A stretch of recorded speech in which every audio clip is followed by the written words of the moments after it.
So if the world is designed, the whole universe is designed intentionally, then we get to the problem of what is the purpose. It looks like design to us. It looks like design, but actually it's the universe is so random, so unexplainable, so beyond our small perception. We view it as like design. What about like a single-celled organism like an amoeba or something which reproduces and replicates itself like with mitosis or something without any awareness of its own self? Like if you have like a broken clock, you know, the famous phrase, a broken clock is still right twice a day. So by some kind of like mathematical process or whatever, you have things that are maybe poorly created or not created to serve a certain function that still accidentally by chance happen to fulfill that specific function. So let's talk about that. It's a good comeback.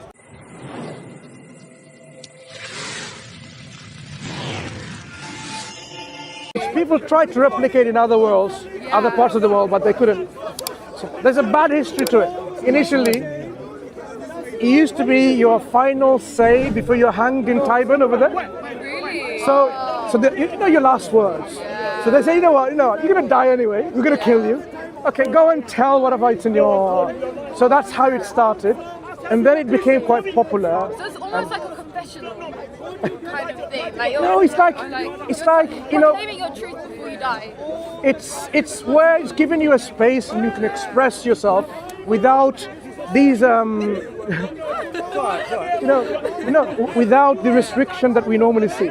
Because what do we see? Can you speak against the government and so on and so forth? They could just say. Today it's very The topic of to say is. So today, over the years, it has changed. So it was used politically initially.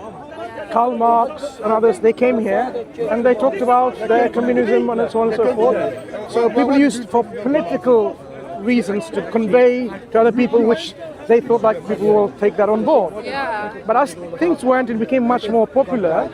People started coming up and saying, I can speak about anything and I would not be restrained by the government here, for example. So it became the bastion of free speech. But over the years, still, there has been a lot of attempts to test that limit of free speech. How much can you say? But overall, people can come and use their soapbox and stand up and talk about religion, politics, things like we have flat earthers here talking about the earth is flat. We have people who are anti-vaxxers, people who are vegetarian and vegan, and of course the religious discussions, mainly that happens. Because what happened before Is it organized? So like there's specific people just come as organic? The original speakers corner is actually over there in that corner on there. But it's moved on to here, and people are taking opportunity. Before the social media presence, in the late 90s, for example, they would come here and people will sit down and listen to a speaker. You'll see some archives in the internet now, where people will sit and listen, because people came to give something and people thought it's not something that you could hear from books and other resources. But as social media came, it no longer remained unique to the local people who attended. What I mean by local, the people who came and attended that. It became global. So the reach now. Yeah. So where are you? So for example, when we are speaking, people will come and start recording in different YouTube channels and put on different social media. Okay. Some people are here for making money, because the more content you have, whether it's rubbish and gibberish, and people click and use clickbait. And it's very emotive. Yeah. So people Yeah. it's like the rage. But we are Muslims. I will see some of us. We come here to tell about Islam and the negative image people have been brainwashed with. It's a negative, because think about it. If you think about the word Muslim, what comes in your mind? Look at what certain political organizations or the media has done to you. You think backwardness, you think it's aggression and violence, you think it's war and things like this. That's what they have been doing. But if I were to ask you, 200 years ago, if we heard the word Islam and Muslim, do you think people have the same impression? No, definitely not. I think this conception now is completely modern because it's political. It has nothing to do with religion. Exactly, People back then, when they heard about Islam, it was all equated with the religion of peace. And people even thought Islam means peace, even though it doesn't mean peace. You acquire peace through it, it means submission. So even people thought it's peace because of the peace and content that you get, okay? So we come here to neutralize this misconception. And how have you found that people are sort of responding to that? Do you have people trying to push back? Do you have people agreeing with you? How has that experience been for you guys? I mean, you're lucky to be speaking to someone who's been coming here for more than 2 decades or more. Wow, really? Okay? So I have seen the evolution of Speaker's Corner with my own eyes, coming here most weeks and see the transformation and transition. So the reactions are from outright toxicity and denial to receptive acceptability and changing of mind, or even like, wow, I didn't know this before. So if you were to now go and search some YouTube videos of Muslim speaking, my name is Mansoor. If you type in this name, I mean, I don't want to boast, but if you type in any name that is well known to Speaker's Corner, and you look at the trend of videos over the time, you will see the discussion that we want to have is someone where we want to respect other people's views and we learn from each other. I mean, I can learn so much from you two that I would probably not even imagine. If I thought that I know it all, that is not only wrong, but it's arrogant and being stubborn. Okay? So we as Muslims, of course we have the truth. But I can learn from you in so many things about this world, in different perspectives.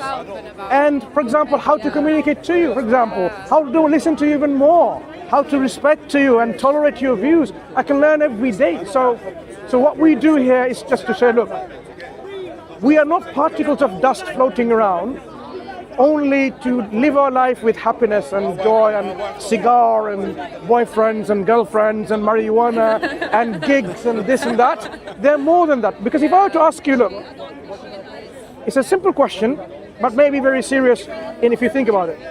Every single part of our body has a function and a purpose. Our eyes is to see, not to hear, right? We don't hear with our eyes. We hear with our ears, and we have balancing with our ears. There's a balancing mechanism. Our lungs is to exchange these gases, oxygen and carbon dioxide, and then circulate this energy throughout with the heart circulation, the blood. Everything has this functionality. There's nothing that you can imagine, your hands and so on, for grabbing and for manipulation. This is the utility it has. Your tongue, for example, if you didn't have all these buds, receptors to taste sour, sweet, bitter and so on, you might be eating something and it's poisonous. Yeah. So the question is, every part of our body has a function and a purpose. Put all of them together as a whole. Is it not reasonable that it should have a purpose and a function? If I were to ask you that, what is that function and purpose? Do you see the point? Do you see the point? Yes. Do you see?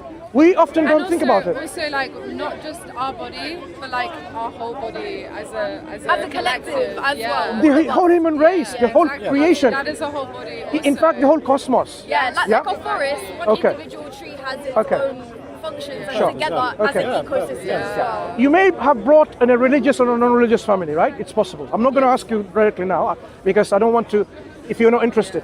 But one thing, if I were to ask you, do you think, if I describe to you what nothing is, do you think nothing can make something? The stones. What do they dream of? I don't know. That I feel like that isn't a true nothing. There isn't a nothing. Okay. Like, So nothing. Exactly. It doesn't exist because nothing is that something that has nothing in it.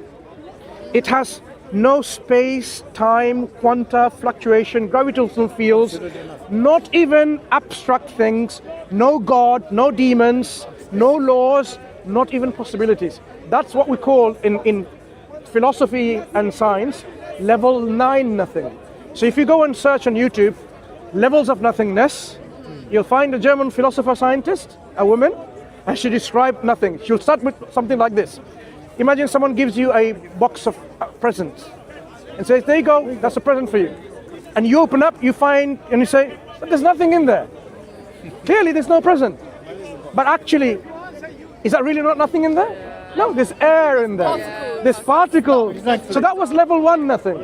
Level 9 nothing, and there's absolutely nothing. devoid of everything. Absolutely. So from that absolute nothing, can anything like something you and me can come? Can it come arise? Can it make something like you and me from that nothing, level 9? No, nothing can come from it because Exactly. Because it doesn't exist. Because it doesn't exist, it has no possibility. So now here is another question. Question number 2 in our discussion.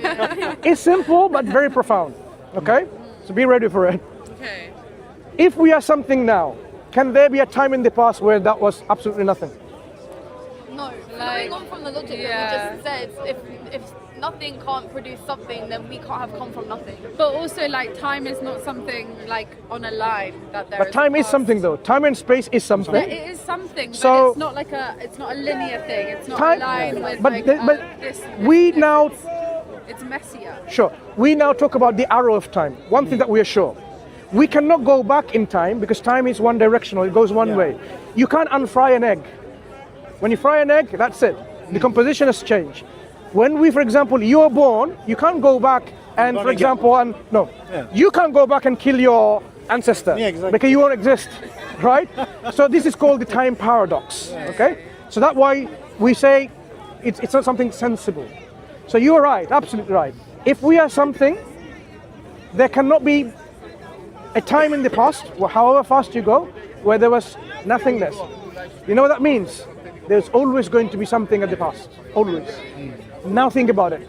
If there's something always existing, that made this transformation, because we are a transformation, our universe is expanding, it wasn't like this at all. So something that always existed transformed us in the way we are today.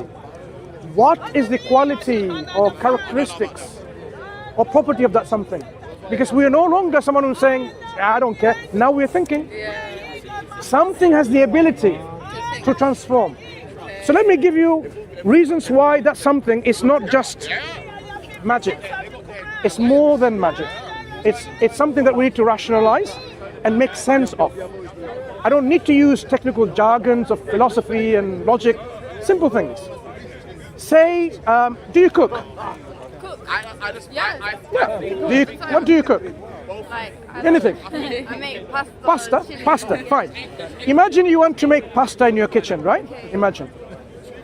If you were totally unconscious in your sleep, for example, you were not aware of yourself, would you be able to make pasta? No. But not in reality. Not in reality. Yeah? Okay. Let me put the question back to me. If I were dead, would I be able to make pasta? No. Fine. I didn't want to say that to you. So please don't take it personally. So, to something, to be able to make something, there's an element of self-awareness. The what we call agency. It needs to be aware that it's going to do something. That's number one. Now, suppose now you want to make pasta, you're aware, but you are not willing to make pasta. You sit there in your home, in your whatever you are, you don't intend to make pasta, you don't will to make pasta, and you will to make sandwiches and biryanis, heard of biryanis, and all that, everything else, and you never intend all your life. Would that pasta be made by you ever, if you don't intend it? No.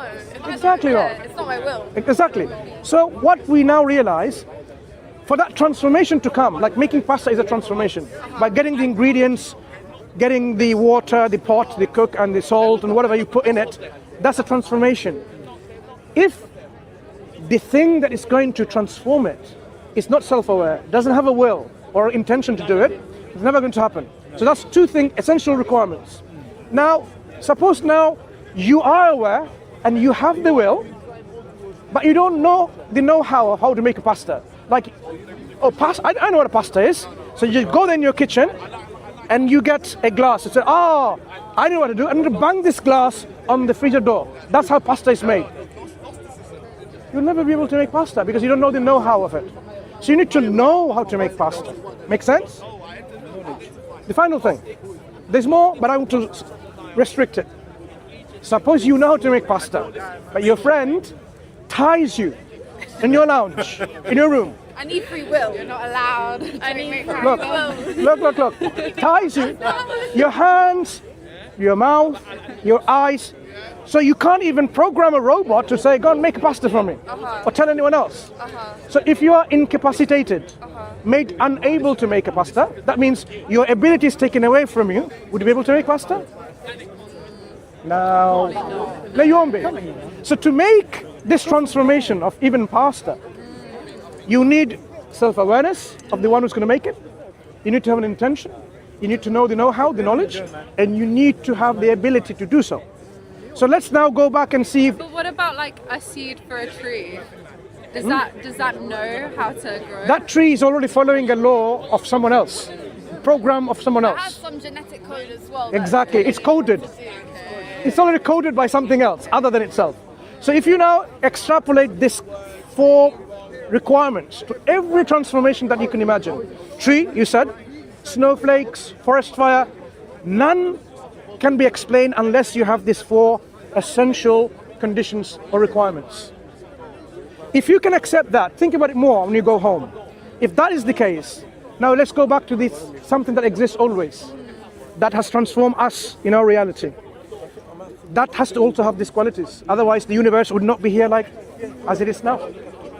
So if that is true, and it's sensible, it makes sense, then we are giving qualities to a thing. Let's call this thing the transformer. The transformer that made the universe. If I say God, it will be a huge lump of faith. The transformer. That transformer is self-aware, and it's willing, and it's got the knowledge. But that's assuming that this thing is human-like. I didn't say it's human. We don't know anything This thing at this stage. within the same sort of like scope of limitations as we do. We are human, so we're bound by certain limitations. That's like physically and also like to do with our own will. This thing, whatever it is, it might be bound by a different laws of physics or a different Think set about of it. limitations. It's not human because humans have a limitation, but it has to have certain qualities to be able to transform anything. Okay. So that's why I essentially came to this 4, this more, but these things we can agree on.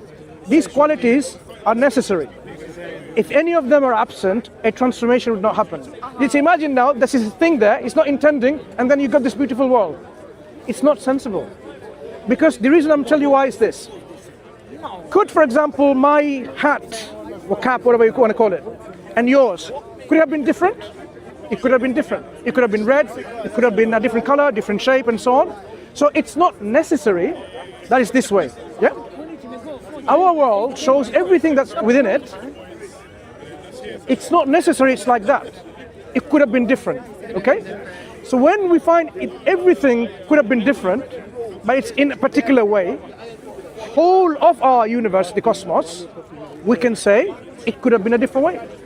So it's not necessary it's like this. But here is the fundamental question, which is profound to think about it. If it's not unnecessary as it follows, like, the transformer just necessarily produces something like that, it's one of the choices of many. Whenever choice is involved, then we are reaffirming it has intention. It intended to make it. Any material objects that we can think of doesn't have intention. So materialistic worldview, we can exclude it. It cannot be a matter or material object that made this transformation, this universe. So it's non-material. So it is aware. It has intention. This is what we call a personal being or an entity. Because that's what a personal being is in our understanding. Something is aware of itself, makes choices. That is why we say to believe in a God is something that we can affirm by this kind of reasoning. By awareness, do you mean consciousness? Because what about like a single-celled organism like an amoeba or something which reproduces and replicates itself like with mitosis or something without any awareness of its own self? Think about the first cell. The first cell suddenly came from all these random amino acids coming together, making peptides to polypeptides through this mRNA, right? Let's leave the technicality. You mentioned some, I just mentioned some, that should be enough, right? Yeah. Now you've got these cells. Now, it's not something that has a brain or neurons that you can think of. It doesn't know what is food and what is not food. It needs to survive, otherwise it's going to die out. Does it even know how to replicate? So it's got a program. Who programmed it? By accident. Okay, fine. So to live, you need to have the source of energy. Without energy, things will die out. So it needs to utilize energy. And by utilizing energy, what I mean by it needs to take in energy, use of it, and then it survives and passes on if it's going to replicate. But it doesn't even have the know-how, the mechanisms, the tools, the factory, the kitchen, whatever you have, to make energy. Imagine it goes towards arsenic. You know what arsenic is? Poison. It takes in, it dies, and that's the end of it. We won't be here.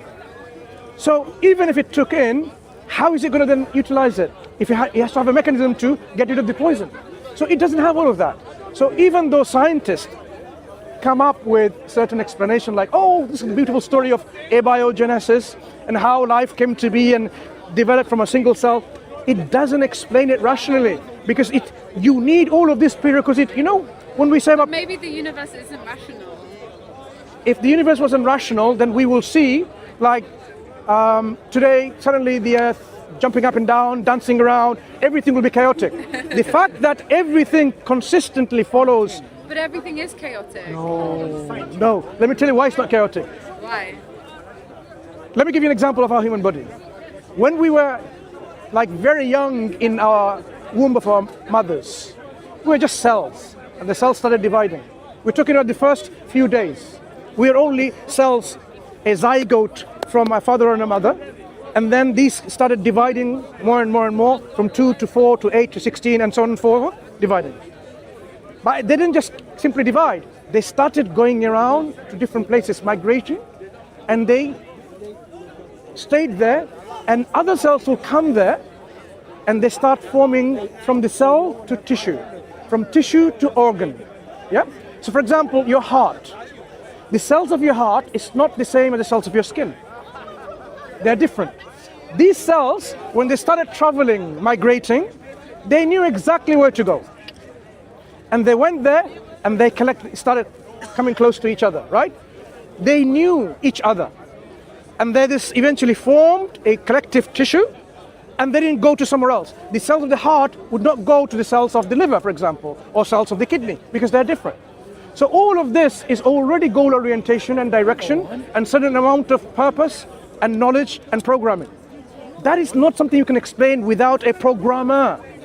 So scientists often try to, what we call, brush it aside, like, it's all just happened. But if you think about it rationally, there's a clear evidence of intent and design. Because what is a design? What is called? My headphones. Headphones, sorry, I thought earpods, because we're so used to it. Your headphone. Your headphones is designed in such a way, it filters noise out. And you can say things, it connects with Bluetooth to your device. If somebody says, this is not a design, you will argue with them day and night, say, let me tell you why it's designed. It has these essential properties, with a goal and intent in mind, combined together to specifically have a particular function. That's why it's designed. But if I bring you just some, from the junkyard and show you plastics, some materials which are velvet or whatever, you will say, this doesn't seem to be a design, because we know what a design is. Design is not just chaotic assembly. Design is an assembly which is organized, meaningful, with a purpose in mind, intent in mind, goal, direction in mind. And that's why this is design. So if the world is designed, the whole universe is designed intentionally, then we get to the problem of what is the purpose then. So before we go to the purpose of our creation, we at least affirm that there is a designer. There is a programmer. Because without a programmer, does it sound reasonable? You don't think so? But what about like a randomness, a chaos that is inherent in the universe, to the point that it can form what seem to be patterns, what seem to be designs to our very singular, very small perception as humans. We see it, and it looks like design to us. It looks like design, but actually it's the universe is so random, so unexplainable, so beyond our small perception. We view it as like design. If I say this is not design, if I say this shows your headphones shows the appearance of design, can I say that? I understand what you're saying though, if we take something a lot more complex with a lot more moving parts, which the universe doesn't necessarily have one apparent purpose. This has an apparent purpose. No, we'll come back to the purpose. My music, right? That's why it has a purpose. But we can talk about the purpose later. We can't necessarily say that there's one objective purpose of why the universe exists. But the question is not about purpose yet. The question is whether there is an evidence of design or is an apparent design. So if I said this is apparently designed and not truly designed, how would you argue with me? Like, I think this is like a poor example because this is, I think it's designed by like humans, but like if we broke it. Have you seen the human who designed it? it? What if we broke it down to the materials, to the materials that went into Even the materials themselves. The metal, like everything. Yeah. Like, that's a harder thing to say this is designed. I would say it's more designed when you bring the when you go big down on a micro level. Because this particular materials, atoms, for example, they're together. Why does sodium and chloride or chlorine make sodium chloride, salt? Why doesn't it make something else? Because it's already a law. So now we are establishing a bigger problem. We see in our universe and our cosmos, there are laws which are operational. That laws make sure we can design things like that. Otherwise it will just fall apart, melt away. The reason it's not melting away, because there are laws of physics and chemistry that holding it together. These laws are operational. If I told you, if I say the laws of the highway code. Sometimes by coincidence things work. Like let's talk about coincidence. Like if you have like a broken clock, the famous phrase, a broken clock is still right twice a day. So by some kind of like mathematical process or whatever, you have things that are maybe poorly created or not created to serve a certain function that still accidentally by chance happen to fulfill that specific function. So let's talk about that. It's a good comeback from you. I don't necessarily But let's analyze how acceptable it is. Okay. If something is a product of accidents and randomness or chance, right? That means we should see more of these anytime and every time and whenever we see. But here's the problem. We don't observe anything like this in our universe. Our universe, for example, the electrons, when they spin and they move around, all around, the nucleus. Everything in our universe behaves in a specific pattern and a rule. That is something like the laws of physics is based on. But even the laws of physics, like they have things like dark matter, which like they can't explain. Within the rules. There's something. Dark matter, black holes. Things can't be fully explained, even the apparent laws that we have. Like, a lot of them are theories, not necessarily theoretical. So let's come back to this true point. I'll come back to you about black matter and black holes and wormholes, whatever. But about accidents. If it was accidents, we should see accidents every time, anytime, accident is accident, random. But the fact that we see consistency in the physical laws, we have laws, for example, of electromagnetism and others.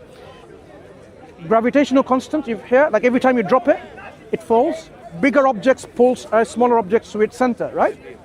This is true all the time, consistently all the time, not just today and not tomorrow, right? These laws are operational consistently. Consistency tells us that it's not just accidents. Because what is accidents? Like, there's an accident that happened. Imagine now on a particular road, every single day accident happens. Yeah? Upon investigation, they'll realize that's why, okay? Because accidents are not meant to be consistent. Imagine now a particular aeroplane. Every single time it takes off, accidents. They'll find out and say, that's not the problem. Because accidents are meant to be random. We don't see that kind of randomness. What we see as random is our inability to understand all of the factors in place. For example, I can, with 100% certainty, with guarantee tell you if a coin that you flip with the fingers, whether head or tail, I can do that. But the fact that at this current moment I am unable to do so is because of I don't know the specific weight of that coin. I don't know the shape, the material, how much it's from the ground. And the ground itself, is it wood, is it metal, is it stone? How is it going to bounce back? I don't know the humidity, the temperature, the air, right? If I knew all of the factors, I can precisely tell you it's head, tail, or on the side. That's why randomness is not really random, it's our inability to not know all the factors, okay? So when it comes back to your example of black hole and things like this, or dark matter, anything in the universe is still operational. We are learning every day about the rules that's governing our universe. So we are working on our understanding of rules, and we're trying to unify into one rule for everything, one principle of everything. Initially there were so many, cut down to 4 now, and eventually will be for everything will be 1. So more and more we know, the more we'll know about this universe is consistent, coherent. That consistency and coherency, now I'm going to introduce a 5th example of conditions. Sustenance, or sustaining it. If that thing was not sustaining in that way, our universe will be like disintegrate, collapse, melt away, disappear. Maybe it is just very slowly. It follows a rule still. It's not just melting like this instantly. Why? Because it's maintaining. We as Muslims, I did tell you I'm a Muslim, right? Yeah. We believe, I don't have to say we believe, we know the Quran says that God created, you'll be really surprised to read this in the Quran. Oh, by the way, before I forget, a gift from our uncle. I have this one already. I was Okay, thank you. So we have. My dad's Muslim. That's fine. You can have a, for you, right? So we have in the Quran, we have statements which says, "Have the unbelievers not seen that the heaven and the earth was joined together as one piece, and God parted it asunder and made every living thing from water? Would they not believe?" Let me just explain this. Another point I was going to say is, God says, and just like how He created this world, He will recreate the creation. He will bring the universe back like a scroll of a writer. You know how you write in scrolls? You unfold it, that's how it's folding. It will be folded back like a scroll. So it will no longer continuously expand, it will contract. And eventually then it will come to a point where there will be another creation. So Quran is giving us information which seems like information what scientists are dealing with. Even if you take the first piece of information, it's addressing the Muslims? No. It says like this in the Quran. After أعوذ بالله من الشيطان الرجيم بسم الله الرحمن الرحيم أولم يرى الذين كفروا أن السماوات والأرض كانتا رتقا ففتقناهما وجعلنا من الماء كل شيء حي أفلا يؤمنون. Have the unbelievers not known or seen that the heaven and the earth was joined together? Who is he addressing? The people who are not Muslims. How does it end? Would you then not believe? Okay, interesting. It addresses people's state of belief, whether they believe in God or Islam or not. And at the end it says, would you now then not believe? Meaning there's something within it. Maybe things to reflect and see, maybe some evidence provided or an argument provided. And precisely that is what the Quran gives. 2 pieces of information. One from astrophysics and one from biology. Can I ask one more question? Because I do need to go to meet my mother. Yeah, sure. But I do want to ask one more question on this, because it is an interesting conversation that we're having, which is like, so I do find that your argument for why there is a creator, a designer, I think it's compelling. I agree with you. I'm not, considering myself to be a godless person. I believe in something of that essence. But my question is, what is the difference between the gods of different specific religious traditions? Does it matter that there is a difference between these gods if at the end of the day we believe in a creator? Okay, so because you have to go, I'm going to summarize this. Okay. We believe there can be one of those things which exist all the time, meaning one transformer, meaning one creator or one God, because there cannot be more than one absolute. There will be chaos and conflict of will. One God says, I want thunder and rain, another God says no. There will be fighting between themselves. So there can only be one God. That means there will always going to be one message, coherent, consistent message from this one God, and that message would not be contradictory from time to time. What this message would not say to one people, one community, I have a brother, another community says, I don't have a brother. It will be contradictory, because that being will be perfect and not imperfect.